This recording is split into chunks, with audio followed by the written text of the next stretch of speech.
नमस्कार, बिहार तक में आपका स्वागत है और मैं हूं सुजीत।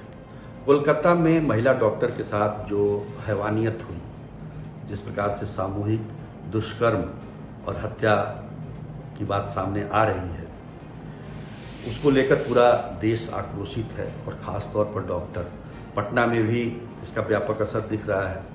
पटना के जितने भी बड़े हॉस्पिटल हैं, चाहे वो PMCH हो, NMCH हो, IGIMS हो, वहाँ के डॉक्टर आक्रोश में हैं, आंदोलन कर रहे हैं और जिसका नतीजा ये है कि जो मरीज हैं, जो इलाज के लिए गए हैं, उनको दिक्कत हो रही है, इलाज ढंग से हो नहीं पा रहा है। निश्चित तौर पर सरकार को ऐसी घटनाओं पर तुरंत एक्शन लेना चाहिए। बचाव करने की कोशिश जो सरकार करती है, जिसकी वजह से ये आंदोलन का रूप ले लेता है। तो हम ये कलकत्ता की घटना का जिक्र कर रहे थे, लेकिन बिहार में भी इस तरह की घटनाएं कम नहीं हो रही हैं। लगातार हत्या और बलात्कार, लूट की घटनाएं हो रही है बिहार में। निश्चित तौर पर ये चिंतनीय विषय है और कानून व्यवस्था का विषय है। ये बिहार में देखिए, कानून व्यवस्था एक हमेशा से बड़ा मुद्दा रहा है। 2005 में जब NDA की सरकार बिहार में आई नीतीश कुमार के नेतृत्व में, तो कानून व्यवस्था एक बड़ा मुद्दा था और 15 साल जो RJD की सरकार थी, लालू यादव और राबड़ी देवी की सरकार थी, उसके कानून व्यवस्था को मुद्दा बनाकर ये सरकार 2005 में आई थी। और आप देखिए 2005 से लेकर 2010 तक क्राइम में कितना अच्छा कंट्रोल हुआ, पर उसके बाद से लगातार इसमें गिरावट देखी जा रही है। आज भले ही कोई ऑर्गेनाइज क्राइम नहीं हो रहा हो, लेकिन एक तरफ शराब माफिया है, एक तरफ बालू माफिया है, एक तरफ जमीन माफिया है। अपराधी वही हैं, स्वरूप बदल गया है। अपराधी दूसरे तरीके से अपराध कर रहे हैं। अब अपहरण नहीं होता है, अब दूसरे तरीके से पैसे की उगाही होती है। तो पुलिस को भी, शासन को भी समय समय पर अपनी स्ट्रेटजी को बदलना पड़ेगा। अब साइबर क्राइम कितना बड़ा क्राइम उभर कर आया है।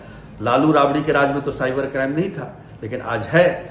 तो आप देखिए कि जिस प्रकार से संख्या बढ़ रही है, प्रतिपक्ष के नेता अपराध को लेकर उन्होंने भी सोशल मीडिया पर लिखा है और कानून व्यवस्था पर सवाल उठाया है।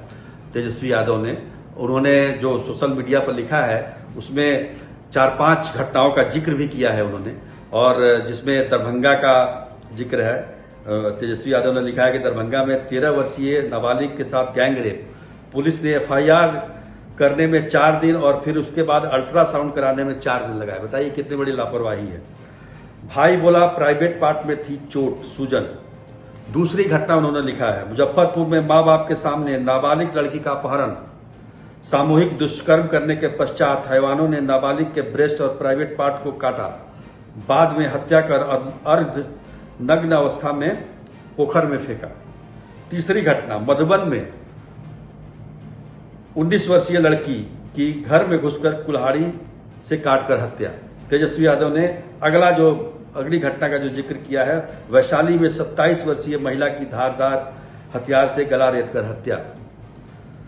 उसके बाद वो लिखते हैं कि बिहार में नीतीश कुमार की सरपरस्ती में सत्ता संरक्षित अपराधी और बलात्कारियों का मनोबल किस कदर बढ़ा हुआ है, यह इसकी 2-3 दिन की एक छोटी सी वानगी है। उन्होंने उदाहरण के स्वरूप में इन घटनाओं का जिक्र किया है। सवाल यह है कि आखिर ये घटनाएं क्यों बढ़ रही हैं। पुलिस, सबसे पहले तो हम ये कहेंगे कि अगर इस तरह का आरोप राजनीतिक तौर पर लगाया जाता है, प्रतिपक्ष के तौर पर अगर तेजस्वी यादव इस तरह के आरोप लगाते हैं, तो सत्ता पक्ष जो है वो कहेगा क्या कि 15 साल अपना भूल गए।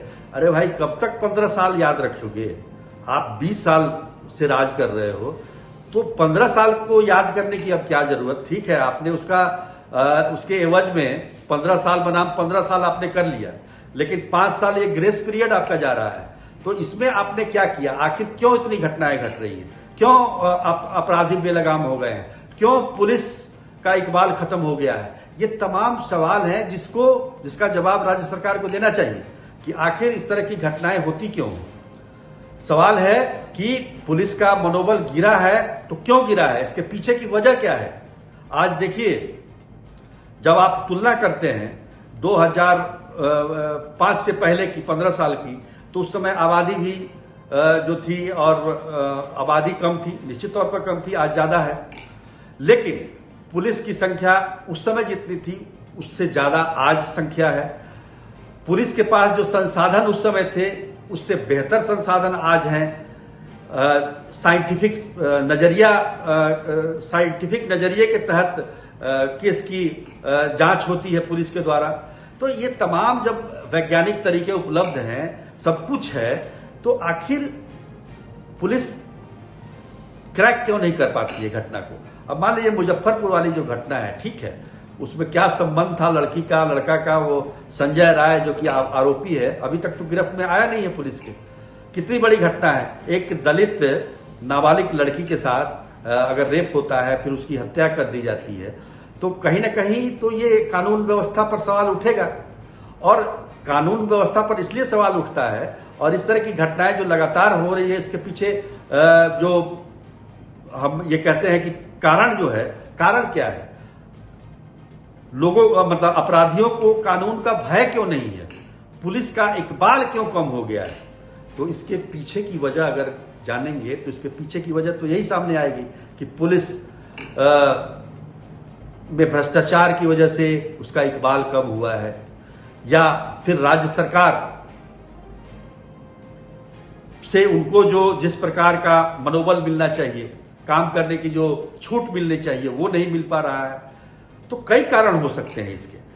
हालांकि मुख्यमंत्री नीतीश कुमार ये हमेशा कहते रहे हैं कि ना वो किसी को बचाते हैं ना किसी को फंसाते हैं, पर जिस तरह की घटनाएं घट रही हैं उसमें तो ये देखना पड़ेगा। भले नीतीश कुमार नहीं कुछ करते होंगे, लेकिन उनके आसपास नीचे के लोग जरूर कहीं ना कहीं इस तरह के काम में लगे हुए हैं, जिसकी वजह से पुलिस का मनोबल भी कम हुआ है और इकबाल भी कम हुआ है। अब देखिए, एक घटना का जिक्र मैं करूं तो 2021 के जनवरी में इंडिगो के मैनेजर रुपेश सिंह की हत्या हुई थी और हत्या करने वाले 4 लोग थे। सीसीटीवी फुटेज, तमाम सबूत इकट्ठा किए थे पुलिस ने, गिरफ्तारी भी हुई और उनको जेल भी हुआ, लेकिन अदालत में ये प्रूफ ही नहीं हो पाया कि उन चारों ने रुपेश सिंह की हत्या की है। अदालत ने उनको बरी कर दिया। अब सवाल ये उठता है कि रुपेश सिंह की हत्या किसने की, तो इसका जवाब तो पुलिस देगी ना। पुलिस अगर पूरे काम ईमानदारी से करे तो इकबाल भी बना रहेगा, मनोबल भी बना रहेगा। लेकिन अगर आप पैसे लेकर केस को रफा दफा कर देते हैं, पैसे लेकर FIR दर्ज करते हैं, तो निश्चित तौर पर कहीं ना कहीं आपकी जो इमेज है, आपका जो भय है, कानून का जो भय है, उस पर कहीं ना कहीं जरूर सवाल खड़ा होता है। जनता सोचती है और अपराधी भी आपसे नहीं डरते हैं। तो निश्चित तौर पर पुलिस को अगर अपनी इमेज को सुधारनी है तो संसाधन के साथ साथ अपने साधन पर कम ध्यान देना चाहिए, बजाते कि अपनी जो सेवा है, पुलिस सेवा है, और लोगों के प्रति जो उनका कर्तव्य है, अपराधियों को गिरफ्तार करने का जो कर्तव्य है, केस पर कार्रवाई करने का जो कर्तव्य है, वो करें। आज बहुत सारे लोग आते रहते हैं कि भाई हमारे FIR दर्ज नहीं किया जा रहा है, हत्या के मामले में FIR दर्ज नहीं होता है, गिरफ्तारियां नहीं होती हैं। तो ठीक है, पुलिस पर भी प्रेशर ज़्यादा है, बहुत ज़्यादा केसेस हैं, लेकिन इसमें भी आपको कार्रवाई करनी चाहिए। तेजस्वी यादव ने पहले भी इस प्रकार के सोशल मीडिया पर कानून व्यवस्था को लेकर उन्होंने सवाल उठाया था, लेकिन तेजस्वी यादव को भी मैं कहूँगा कि उनको भी सड़क पर उतरना चाहिए और उनको भी इस तरह के मुद्दे को लेकर सरकार को घेरने की कोशिश करना चाहिए, ताकि पुलिस दबाव में आए। आज क्या है, आज विपक्ष भी उस तरह से हमलावर नहीं हो पाता है सरकार पे, जिसकी वजह से स्थिति जो है, कानून व्यवस्था की स्थिति खासतौर पर बिहार में शोचनीय बनी हुई है। तो आज के लिए इतना ही, तब तक के लिए नमस्कार।